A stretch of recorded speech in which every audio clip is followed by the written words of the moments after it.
saio batean aldaketa fenologikoez aritu ginenez, zer diren ikasi genuen, eta nola klima aldaketak, adibidez, Artikoko espezie batzuen bizizikloak aldatu dituen, beste gauza batzuen artean aldaketa fenologiko horiek eraginda.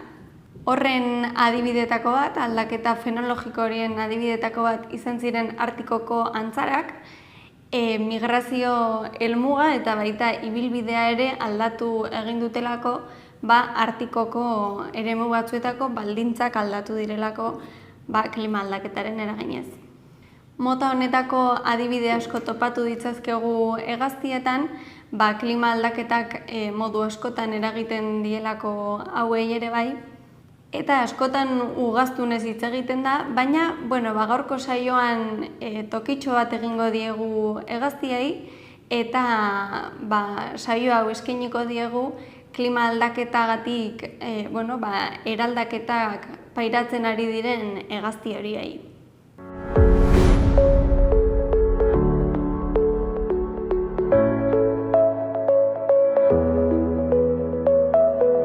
Amilots urdina, seguruenik zuetako bate baino gehiagok ezagutuko du, kolore deigarritako hegazti txikitxo bat da.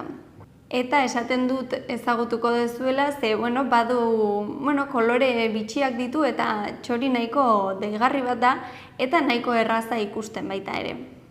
Gainera kantu nahiko deigarria du, eta mendietan eta naturan oro har, leku askotan ikusteko eta entzuteko aukera izaten dugu amilots urdina. Eurasiako leku askotan topatu dezakegu eta Euskal Herri osoan ere nahiko erraz aurkitzen den animalia da. Eta estatu mailan, Espainia mailan interes bereziko espeziea da pinuen eta eukaliptoen landaketegatik beherakada jasan duelako, eta beraz hor babesteko bidean edo babestuta dagoen espezie bat da. Eta esan dugu bereziki deigarria dela badituelako kolore bitxiak amilots urdinak. Buru txuria du, baina badu txapel antzeko bat, antifaz urdin ilun antzeko bat baita ere badu begien inguruan, eta lumaje urdina du eremu batzuetan, bizkarraldea berde antzekoa da, eta hegoak eta buztanaren goialdea urdina, eta bularraldea, bularra eta gorputzaren azpialdea txuriska horiska, argi kolorekoa. Moko beltza du eta hanka urdinskak. Hau guztia zergatik, ikusten duzu amilotsa urdinak baduela horrelako patroi berezi batez, oso polita, ezagutzen ez baduzu, begiratu argazkiren bat, eta gero saiatu zaitezte ea mendian eta topatzen duzuen, baina deskribapen hau zertarako. Ikerketa batek ikusi duelako amilots urdinaren lumajeak distira eta kolorea galdu duela. 2005-etik 2019-ra hegazti honen jarraipen bat egin zuten bi azpi populazioetan Frantziako hegoaldean. Alde batetik Montpellier inguruko populazio bat aztertu zuten, eta beste aldetik Korsika ipar-mendibaldekoa. Eta bertan populazio hauetan 5.800 behaketa edo horrela egin zituzten, hau da, asko ikertu zituzten bertako amilots urdin hauek, eta ikerketa honetan ikusi zuten amilotsaren koro urdina, buruan duen koro hori eta bular horia, ez zirela ikerketa hori hasi zutenean bezain koloretsuak, distira hori edo kolore hori galdu egin zutela. Eta ikertzaileen ustez, arrazoia edo arrazoi nagusietako bat behintzat klima aldaketa izango litzateke.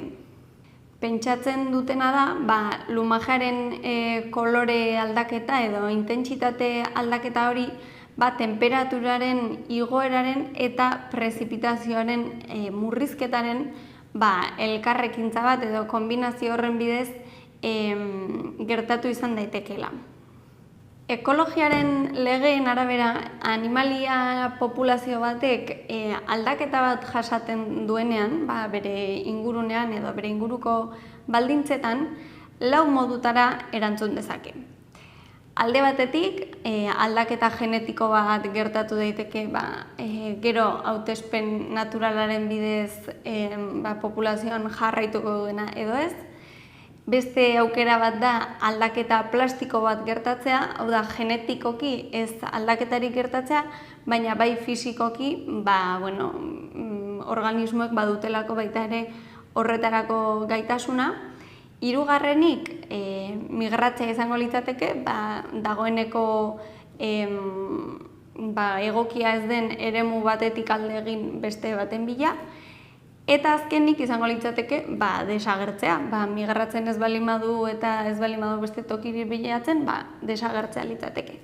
Milots urdinaren kasuan dirudi edo ikertzaileek pentsatzen dute behintzat aldaketa plastiko horietako bat gertatu zaiela. Hau da, genetikoki ez direla aldatu, ez dutela aldaketa genetikorik pairatu oraingoz behintzat, baina fisikoki bai ikusten zaie moldaera berri hori kolorea apaldu zaielako. Eta, estetikoa dirudien arren, oroar hegazti guztien lumen koloreak badu garrantzia haien bizimoduan, ze lumajearen bidez hegaztiek bata besteari adierazten diote haien kalitatea, zen nolako animaliak diren. Eta hori adibidez garrantzitsua da ugalketarako. Arrak emeari erakutsi diezaioke adibidez, nolako balioa duen arrak ugaltzerako garaian. Eta kolorearen aldaketa horrek beraz, ugalketan zailtasunak ekarri ditzazke.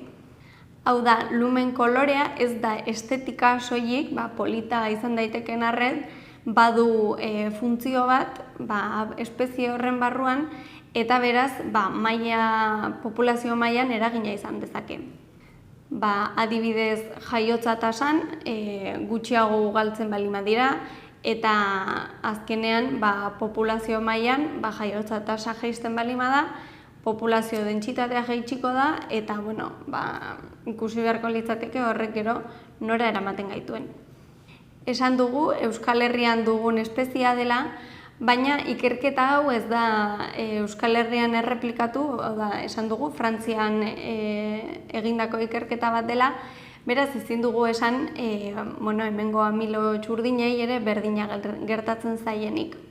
Baina interesgarria litzateke beste eremu batzuetan, Milots urdina bizi den beste eremu batzuetan azterketa hau erreplikatzea, ikusteko ea mundu mailan edo behintzat banaketa osoan gertatzen ari den prozesua ote den.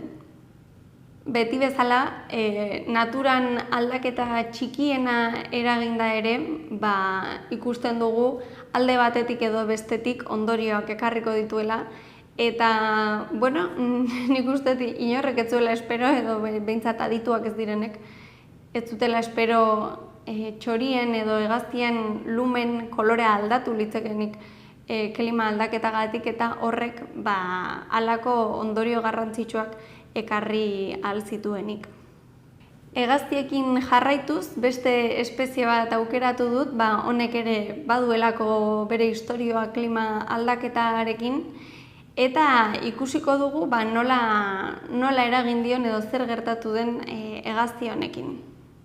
Egia da berri onak, ingurumenari buruzko berri onak gutxitan entzuten direla, beti klima aldaketa eta bioaniztasunen galera gora eta bera, berri onak entzuteko momentu gutxi izaten ditugu, eta horietako bat da.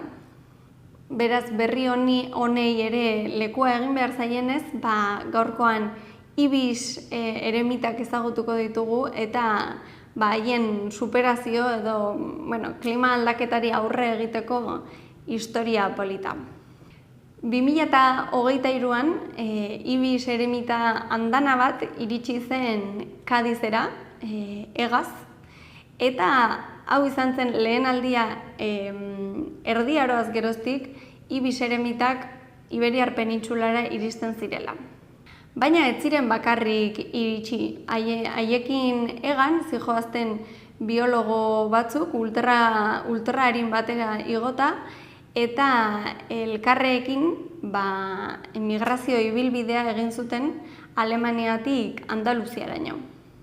2300 kilometroko bidaia egin zuten, 3 herrialde gurutzatu zituzten, eta bidaia horri esker, ibis eremita espezie hau, lehen aldiz Erdi Arotik Iberiar penintsulara migratu du.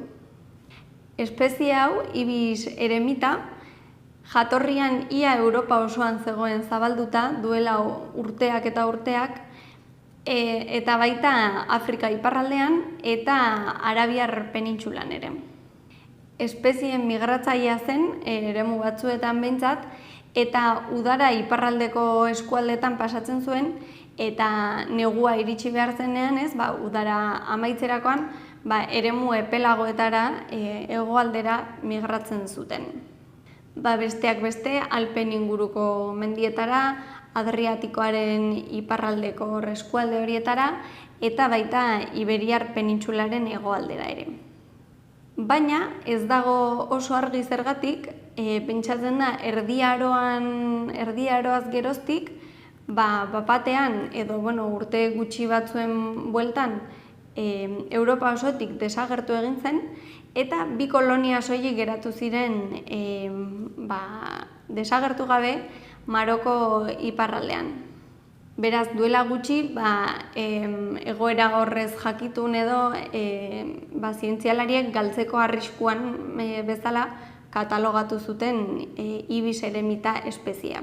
Eta, egoera honi buelta eman nahian edo, biologo talde batek ibisa Europara itzuli nahi zutela pentsatu zuten, eta 2004an hasi ziren Alemanian ibis eremiten kolonia egonkor bat sortzen, ez? Bertan hazten, eramaten zituzten txitoak edo arrautzak, eta bertan hazten hasi ziren ibis eremitak. Eta geroztik, biologo talde honek lagundurik, ibis eremita populazio horrek Konstantza lakutik Toskanara migratu du, Alpeak gurutzatuz, 2004az geroztik gutxi gora bera, urtero, uda amaieran,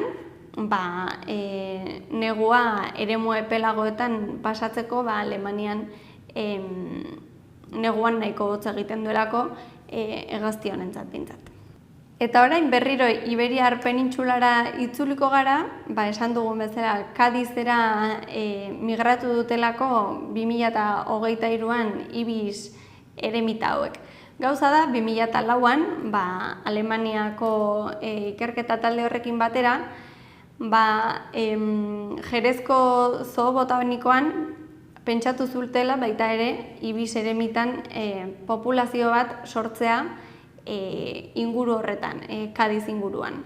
Ze garai batean ibisaren banaketa esparruaren barne zegoen eremu hori.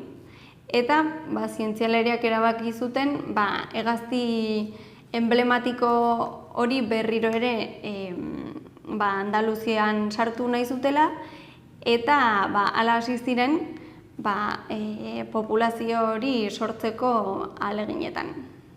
Beraz, zoo botanikoaren, Jerezko zoo botanikoaren instalazioetan hegazti hau itxian hazten hasi ziren,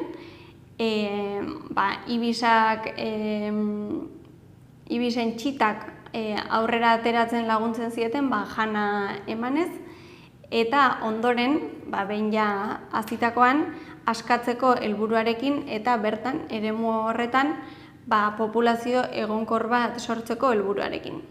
Eta horretarako metodologia nahiko bitxia erabili zuten ibis hauek hazteko.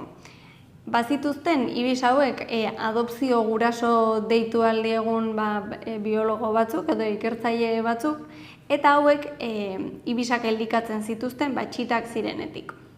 Baina ibisentzat identifikagarriak edo izateko ibisen kareta bat jazte zuten eta kamiseta beltza jazte zuten baita haien gizaki aurpegia etzen ikusten,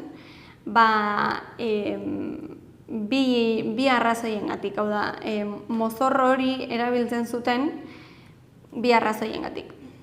Noski, giza arrastoa gutxitzeko intentzioa zuen, alde batetik, txitek pentsa zezaten, edo, izan zezaten horrelako ideia bat, beren espezieko banako batek elikatzen zituela, eta bestetik,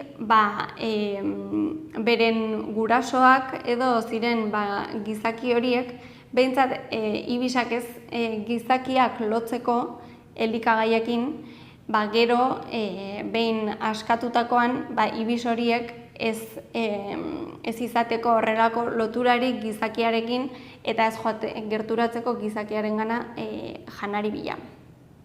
Beraz, behin hazkuntza amaituta, Kadizeko janda eskualdean askatzen zituzten eta bertan kolonia egonkor bat sortu nahi zuten. Beraz, bi eremu hauek ditugu ez, batetik Alemania Konstantza inguru horretako populazioa eta bestetik Kadizeko ibisen populazioa. Eta bi proiektu hauen, proiektu berdinaren parte ziren, baina bi populazio hauetan lortu nahi zutena zen Europan ibisa eremita espezie hau berriro ere sartzea. Baina Alemaniako edo Europa erdialdeko populazio honek bazuen desberdintasun bat Kadizekoarekin eta zen Alemanian neguan hotza egiten duela eta temperaturak asko jaisten direnez neguan bertako populazio horrek migratzen ikasi behar zuela.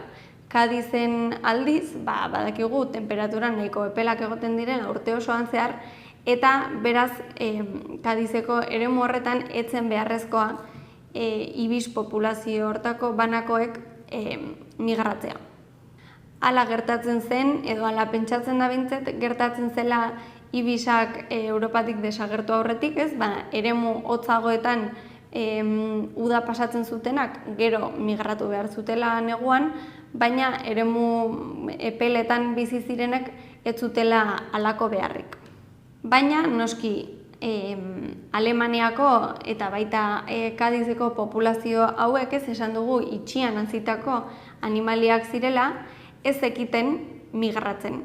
Haien gurasoek eta populazioko beste banako helduek ez zieten erakusten migratzen, eta beraz ikertzaileek erakutsi behar izan zieten. Eta hala, azken 20 bat urteetan, Alemaniako ikerketa talde honek erakutsi egin die ibisei migratzen Europa erdialdetik Toskana ingurura Alpeak gurutzatuz. Behin uda amaituta, Konstantza laku horretatik, Austria, Suitza eta Alemania banatzen dituen Konstantza laku horretatik, Toskanara migratzen zuten, ibis populazio honetako banakoek, baina ikertzaileek lagundu behar zieten hasierako bidaia horretan, haiek jakin zezaten eta ikas zezaten zein zen ibilbidea eta nora joan behar ziren.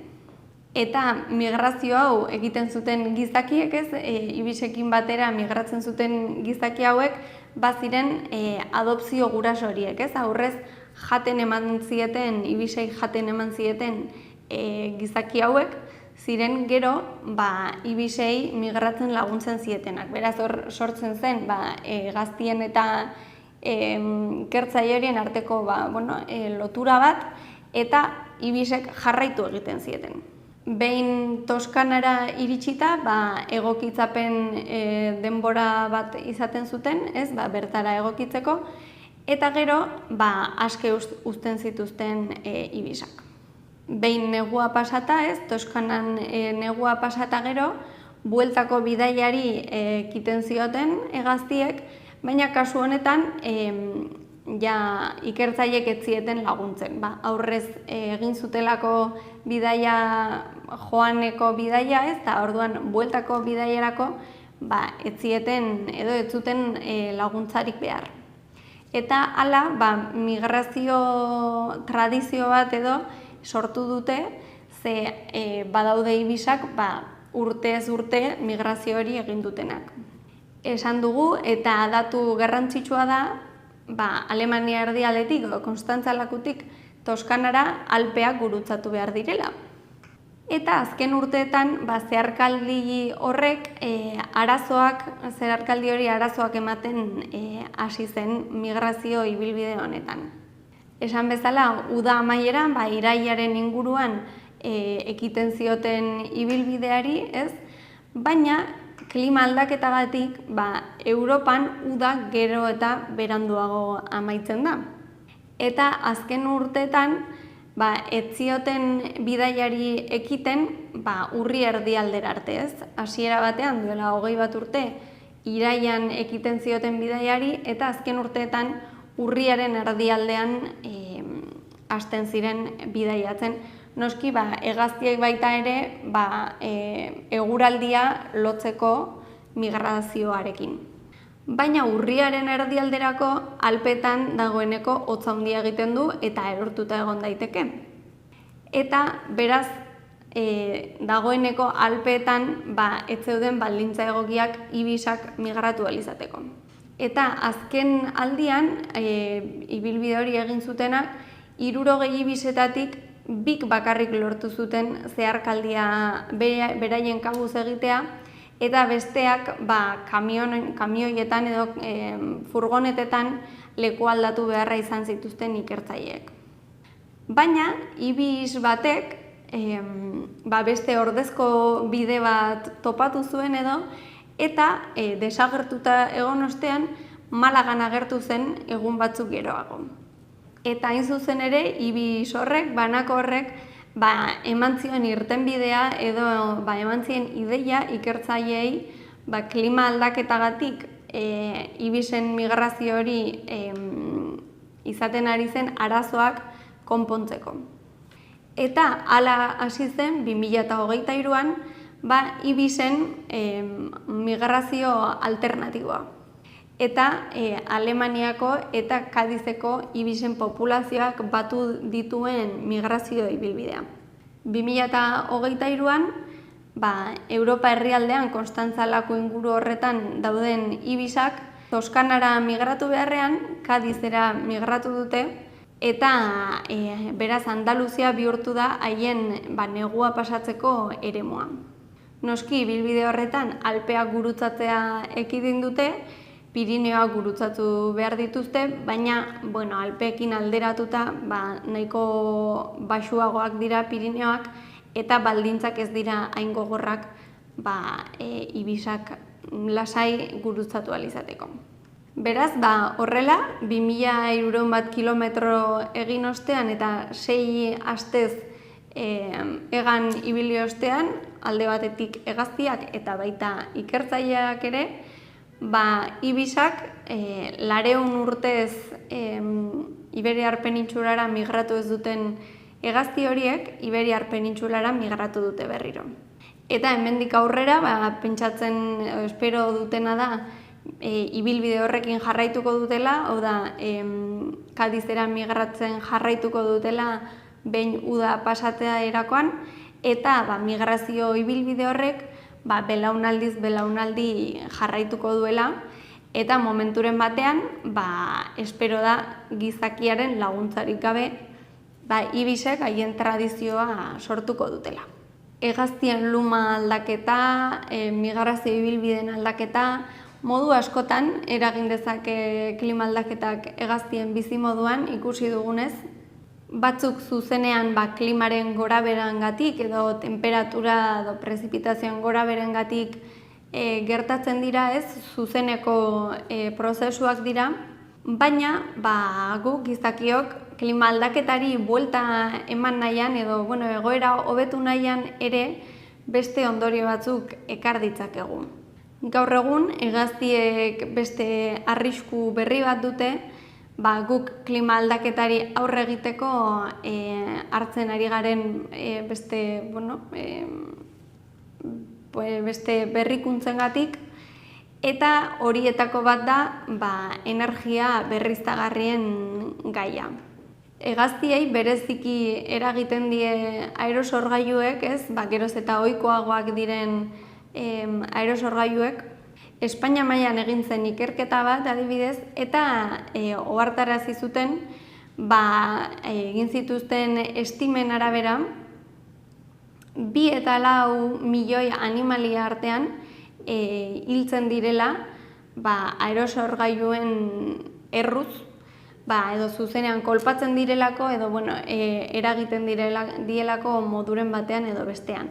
Bai hegaztiei, baino baita saguzarrei ere. Eta honen arrazoi nagusia da aerosorgailuak jartzen direnean, mendian edo dena delako lekuetan, gutxitan hartzen dela kontuan bertan bizi diren espezien banaketa. Eta imaginatuko duzuenez, animalia hegalari batentzako arriskua handia da, ikaragarrizko arriskua da, aerosorgailu batek duen eragina bertan hegan pasatzen baldin badira, ez bakarrik zuzenean kolpatu daitezkelako, baina baita oso txikiak diren animalietan, saguzarretan adibidez, aerosorgailuek sortzen duten korronteek xurgatu egiten dituztelako animaliak. Nafarroan, adibidez, fundazio batek egin zuen baita estimu bat, eta kalkulatu zuten zentral eolikoek 8.900 hegazti gutxi gorabehera hiltzen dituztela. Eta esan bezala, kaltetuenak, zentral eolikoen edo aerosorgailuen kaltetuenak animalia hegalariak dira, bai hegaztiak, espezie asko eta asko, eta baita saguzar espezie asko ere. Beraz, laburpen honekin, adibide hauekin, erakutsi nahi izan duguna da, klima aldaketak modu askotan eragiten diela animaliei, beste bizidunei ere bai, baina baita hegaztiei ere bai. Ibisen kasuak erakutsi dugu, hala ere, bioaniztasunari behar duen garrantzia eta behar duen lekua uzten badiogu, espeziak berreskuratzeko edo birsartzeko edo ondo daudenak mantentzeko, eragin oso positiboa gertatu daitekela, eta ezin diogula klima aldaketari aurre egin bioaniztasuna kontutan izan gabe. Eta energia berriztagarriei dagokionez, hegaztietan duten eragina eta sortzen dituzten arazoak, kontuz izan behar dugu aurretik hartu ditugun erabaki horiek ez errepikatzea, eta ahal baldin bada behintzat, energia berriztagarriak sortu behar dira eta sustatu behar dira, baina megaproiektuak izan beharrean leku berriak konkistatu beharrean, dagoeneko guk erabiltzen ditugun eremuak erabiltzen baditugu baita ere energia sortzeko, bioaniztasunari behar duen lekua utziko diogu, eta beraz energia sortu ahal izango dugu beste organismoei kalte gutxiago eginda. Hau izan da guztia hegaztiei eta klima aldaketari buruz. Hurrengo saioan azpiegiturekin jarraituko dugu, hegaztiekin hasi gara aerosorgailuak eta sartu ditugu hurrengo saioan azpiegiturekin jarraituko dugu, beste azpiegitura mota batzuekin, eta ikusiko dugu hauek ere zer nolako eraginak izaten dituzten. Hurrengo saio arte.